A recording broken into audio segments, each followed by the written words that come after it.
Hi StarCraft community, and welcome to a little question and answer video that I'm going to do.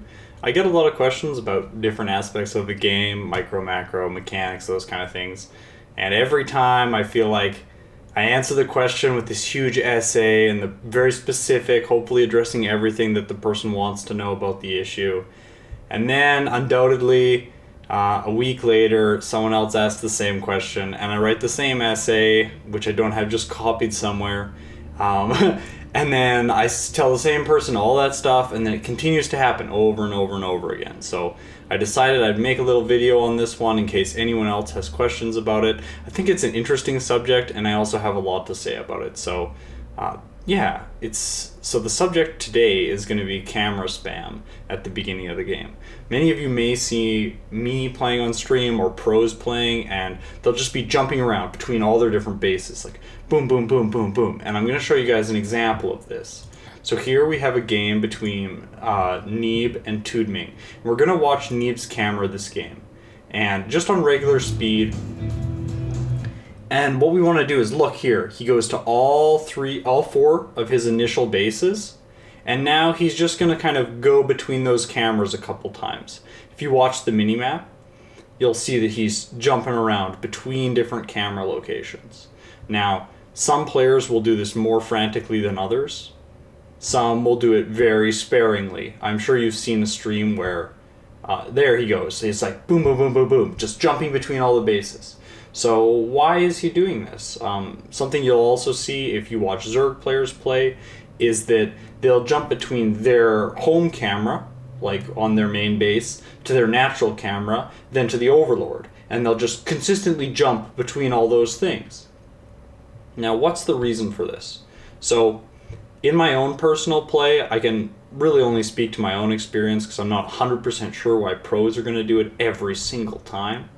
But in my own experience, the reason that I've found this trick to be very useful is the fact that it allows you to become familiar with your camera locations. So if your camera locations are F1 through F6 or something like that, moving up away from the number keys towards the F keys, your hand has to do a motion and then has to be able to recenter itself on your normal control groups, such as Nexus and gateways and stuff like that.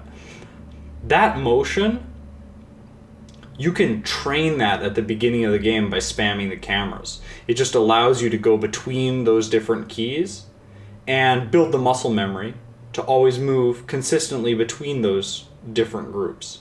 So Neeb isn't going to do it as much as the game progresses, but he did do it right at the beginning. So that's, I think, the first and foremost reason to do it is just you're developing muscle memory for yourself, which is good. You want to be able to quickly go to any camera whenever you want and not have to look at the keyboard and also not have to feel like, oh, my hand's out of place and feel uncomfortable for a second. So I think that's pretty important. I'm just going to put the production tab up. So I think that's pretty important. I did that consistently when I was learning the core. That was the biggest thing for me, was while I was learning the core, it was very hard to be accustomed to everything because everything was in completely different locations. So spamming through camera keys really frantically at the beginning of the game allowed me to get accustomed to where my camera keys were. Obviously, they're very fundamentally different than they are in a standard setup, because they're on the same keys as your control groups are. So that was really important for me to learn my camera keys. So a lot of what I do with my camera keys when I'm spamming is not so much practicing how to use them. It's more residue from the fact that I use this as a tool to learn my camera keys, and now it's sort of a habit that I just keep doing. It's actually something I'm trying to do a little bit less. So now you might see other people, and what they'll do is they'll center their cameras on all their bases at the very beginning of the game. So they'll go like, oh, here's my first base, then here's my second base, third base, fourth base. And then what they'll do is they'll spam between base 1 and base 2. So they'll go like F1, F2, F1, F2, F1, F2, really fast, back and forth, back and forth, back and forth. Then they'll make a little adjustment to F2, then they'll spam it again. Then they'll do that for F1 and F3, and they'll spam between those two, and then they'll make a little adjustment for F3, and then they'll spam again. Why are they doing this? Why are they alternating between bases? Generally, they're also incorporating drag scroll when they're making the little adjustment. It's very smooth, and it allows you to make a very refined adjustment to your camera location. So, why are they doing this? Most likely the reason they're doing this is they want their camera to be centered above where the nexus would be at each base. So, what that would allow them to do then is later in the game when they want to build a nexus at that location, they can just have the mouse in the center of the screen, click the camera location, and build the nexus, and then click. They don't need to move the mouse. It's not an accuracy game as to where the nexus needs to be placed. They just know the nexus is in the center of the screen no matter what. So that's really nice. That allows Zerg players to not have to remake the hotkey group when they have the hatchery finished, because they can just leave the camera where it always was, and then whenever they press that camera key, they're always going to be precisely on top of the base to inject with the queen, that sort of thing. So I think that that's another reason to do it. It allows you to center the screen above the camera location, which is something I see pros doing very consistently, something I don't actually do. I just play the mouse accuracy game and then remake the camera later.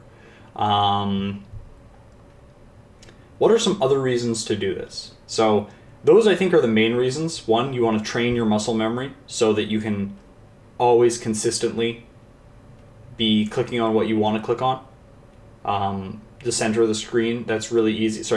Train your mouse, your keyboard accuracy, so you're always clicking the right key that you want.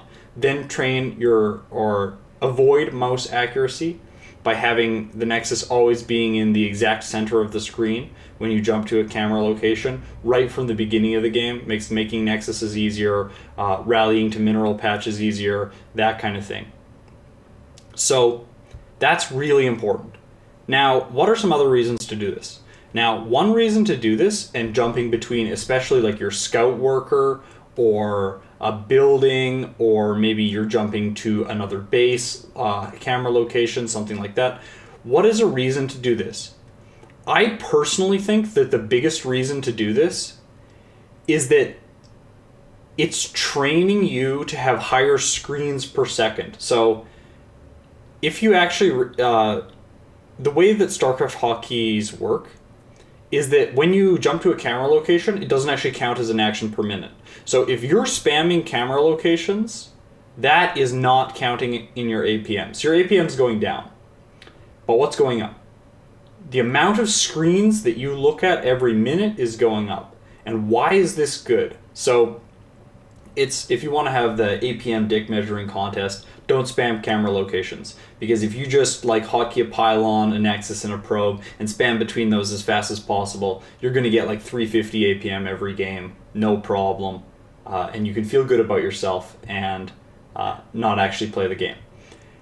If you don't really care about your APM, what could you be doing that's useful? So having a higher screens per minute is actually something that's going to be useful. So why is having a higher screens per minute useful? It's very useful because if you're looking at more screens every minute, you have a better global awareness of what's happening in the game. So if you check your probe every 3 seconds, then look at your main base, then look at your natural, you're understanding what's going on at all 3 of those locations on the map at all points in time. So by spamming these keys like this earlier in the game, you're training yourself to play very fast, to move between relevant units at all points in the game, like we can see Neeb doing throughout this game. He very rarely, only when he's like intensely microing, like right now, is he just staring at the same screen for a long period of time. Other than that, he's always jumping between screens, managing different things, that sort of thing. So I think that that's the biggest skill that it actually allows you to develop. Pushing your screens per minute to the next level is insanely helpful. Like almost every Korean pro that I've done analysis on replays, they have like 40 screens per minute. And I used to play at 16 screens per minute. So they have more than double what I had, which is insane. Which just means that their global awareness, this is why they very rarely lose things to widow mines, things like that. Because they're constantly, every 2 seconds, they're looking at that base, even if they're looking at it just for 1 second. And then on top of that, it means that if you want to move your screen that much, each action on that screen has to be perfect. You have to just build, pile, and shift click on the minerals and then look somewhere else. Because you don't have time to sit there and think through every action and position every action. If your mouse accuracy is not great, you might have to position every action very slowly to make sure it's in the right place. You don't have time to do that. You have to push yourself to the next level of mouse accuracy, in order to be able to transition from screen to screen to screen quickly enough to gain that global awareness. So I think that that's the biggest reason why you should do it. Number one, learn your camera locations. It helps any player do that. Number two, it really helps out just in playing, because your screen, you can always have a centered screen over your bases at the beginning of the game. So it's sort of like a tool to set up your base cams early on.